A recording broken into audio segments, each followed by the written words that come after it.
গণতন্ত্র সুসংহত করার জন্য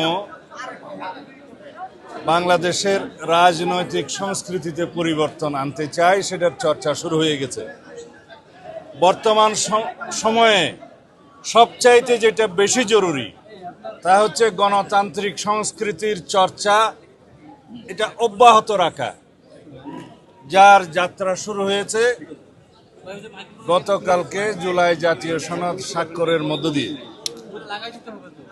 এটার পূর্ণাঙ্গ বাস্তবায়নের মধ্য দিয়ে বাংলাদেশে রাষ্ট্র কাঠামোতে গণতান্ত্রিক সংস্কারের মাধ্যমে একটি শক্তিশালী গণতান্ত্রিক সমাজ, রাষ্ট্র, সরকার বিনির্মাণ হবে।